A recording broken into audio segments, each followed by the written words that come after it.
All right, so first we're going to talk about Eve. Eve in Genesis, the very beginning of the story, Eve is the mother of all living. She had no role model or mentor, yet paved the maternal way. And so what does that tell us? She had no one. She was the very first woman. She didn't know what it meant to be a mom. She didn't know what it even looked like to be a woman in the household. She didn't know. She only had Adam. And like Adam did a good job, but he didn't know how to teach her how to be a woman.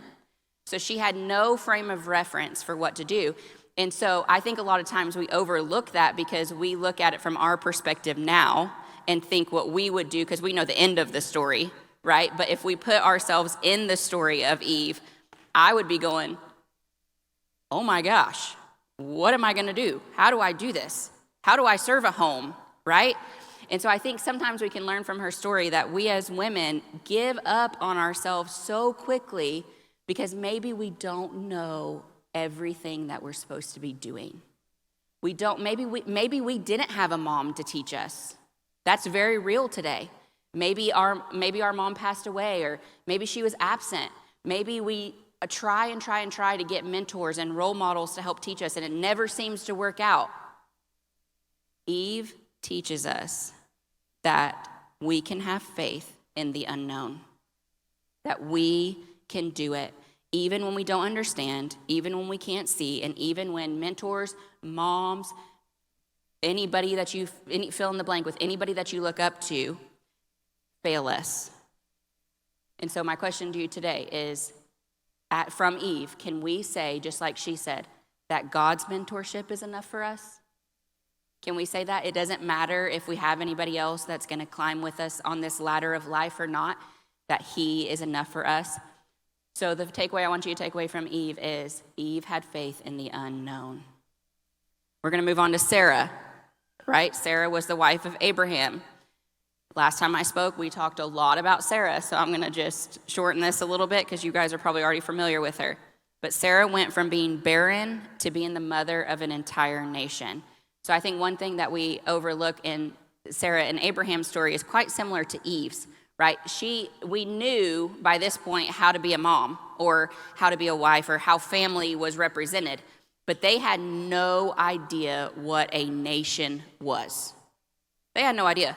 And then here's God saying, leave all of your family, leave everything that you know, and I'm going to make you the father of a nation. And they're like, what does that even mean? So now we can look and go, we see all the nations of the world, and so that makes sense to us, right? But God had to say to them, go outside of the tent and look at the stars in the sky, and that's how many children that you're going to have.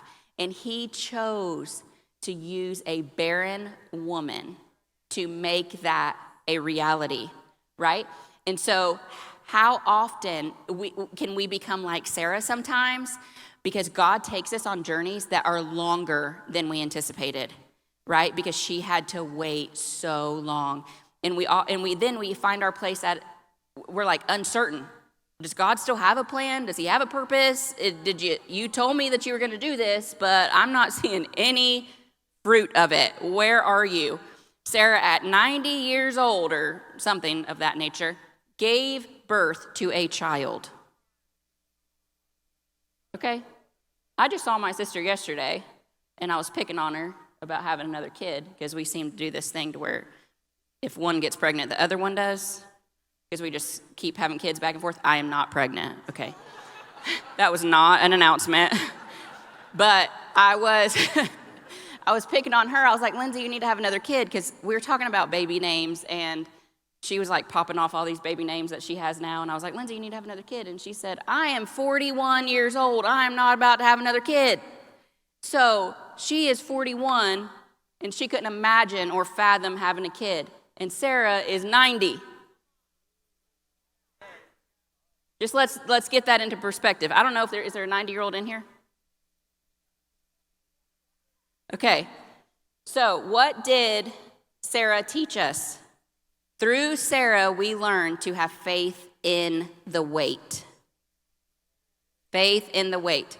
Can you wait for the promise even when you have no visual proof that it's going to happen? Can you? So you might be a man in here and you might say, Well, I can't identify with that because I don't have kids. Well, maybe you have a promise of a job or a company that you want to start or something that you want to do in your life, and it's just taking so long, and you can't understand, why is this so long? Why is this so long? Why is this so long? The same is true for you. Can you have faith in the wait? Rebekah, wife to Isaac and mom to Jacob and Esau. Rebekah was actually Sarah's daughter-in-law, okay? And so, like Sarah, she was barren until Isaac prayed for her.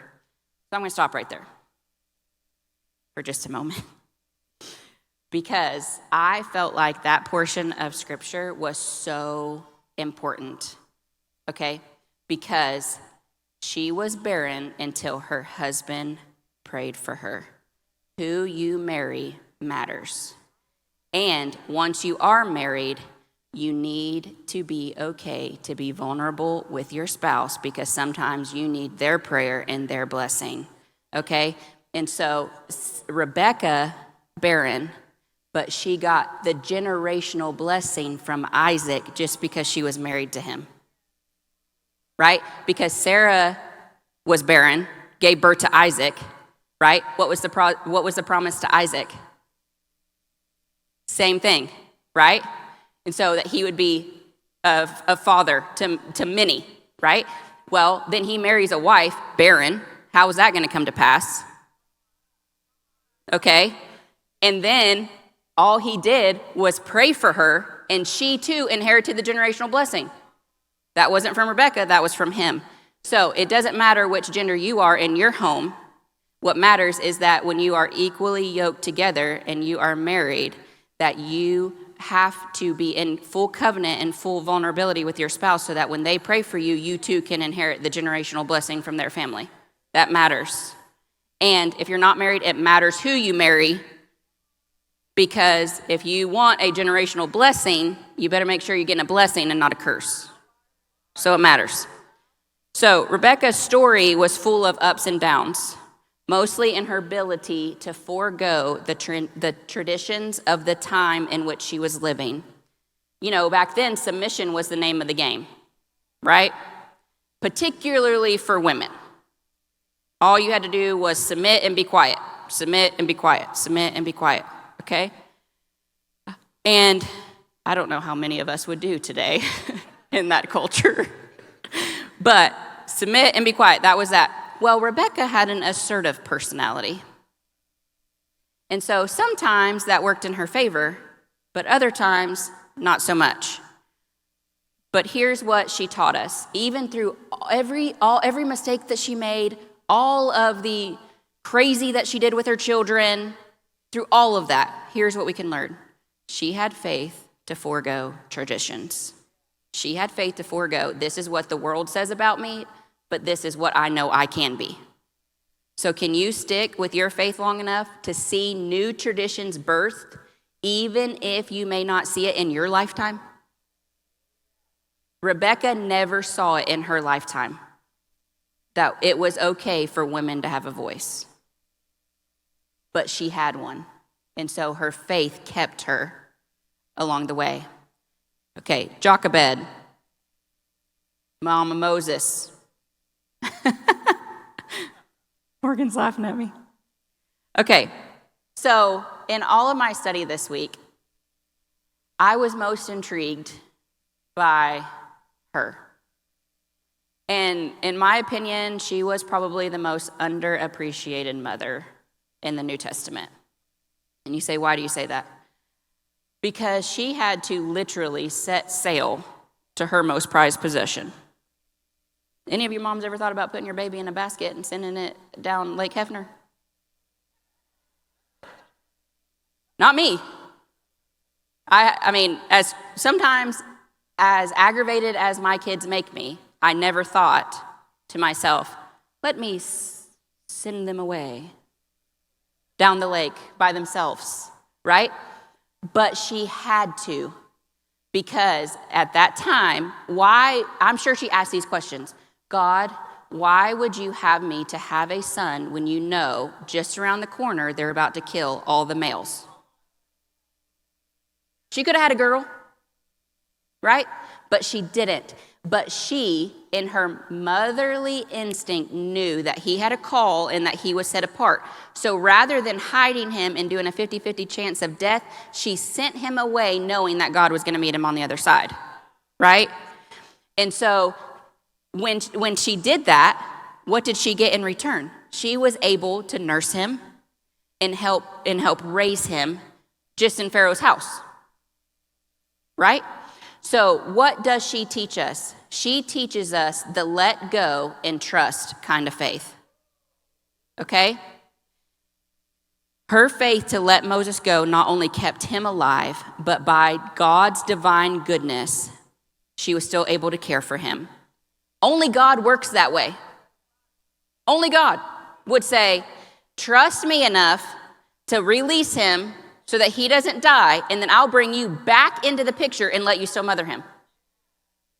Would you let go of the thing you loved most so that the worldly thing couldn't be taken from you? Would you let it go? Would you let the job offer that you really, really loved, it's the perfect 6-figure job and it meets all of the needs and all the requirements that you want, but God says no? Would you let it go and send it down the river and then trust that God is on the other side and is going to meet you there and maybe something's better? Or maybe you still get to do the thing that you want to do, but it just looks a little bit different? Moses got the connections that he got because of the home that he was raised in, but he never forgot the mom that he came from. How amazing is that? Hannah, mother to Samuel, the prophet, she suffered ridicule and was taunted for her barrenness. Yet, when the Lord answered her prayers, she brought forth Samuel, who would then later anoint David as king. We all talk about Samuel the prophet, right? All of us. Here is what sets Hannah apart for me. Hannah went to the temple regularly. She made it a regular practice to go. That shows me that she loves God, right? And that she has a trust in him. But what she did right before she got pregnant with Samuel was she put her desperation on display. She said, God, you can have it all. You know my heart's cry for a son, and I will even act as if I'm drunk because I am going to let you know that all of it is out on the table for you. She cried the tears. She acted the fool. She did all of the things. And do we have to do that? No. Does God require desperation? No. But he'll let us get there because when he lets us get there, then he meets us there. And so he let Hannah get a little bit desperate after all of the times that she went to the temple and prayed. It was when she had nothing left. This is the way I like to put it, is when we've gone through things in our life, I will say, I have one straw left. I have one straw left. And that is what Hannah had that day. She had one straw left. And when she said, I'm going to take this straw and I'm going to give it back to you, Lord, he met her there. And then she still had to go home and lie with her husband. But what happened is she birthed the son. And then at that time, she could have said, I got everything I needed. Let's forget about that desperation. I don't need that anymore. I got what I needed. No, she said, no, God met me in my desperation, so now I'm going to give him back to you. And so she had a faith that touched the heart of God. Will you put your desperation on display to touch the heart of God? And then when he meets you there, will you turn around and give it back to him? These are hard questions I had to ask myself this week. I didn't have the best week. And so I'm sitting here talking about faith, and I had to really dig deep to go, Holly, where is your faith in your story? Are you willing to do the things that God is asking you to do and what is required right now? So I'm not asking you questions that I haven't asked myself. Bathsheba, wife to David, you said, why are you about to talk to me about Bathsheba? Well, because there's some very interesting points that we can take away from her. Although she was the object of David's lust, and despite the heartbreaking circumstances that followed his decisions to go after her, she remained loyal to David. Her loyalty then resulted in giving birth to King Solomon. right? King Solomon had his flaws. He made mistakes, right? He did crazy things. But when she gave birth to King Solomon, she gave birth to a new lineage in Christ. And Christ's lineage came from an affair. Have you ever thought about that? His lineage, and he was okay with it. He was okay with it. And so her faith teaches us to remain loyal and persevere so that we can begin a new lineage with Christ in our families.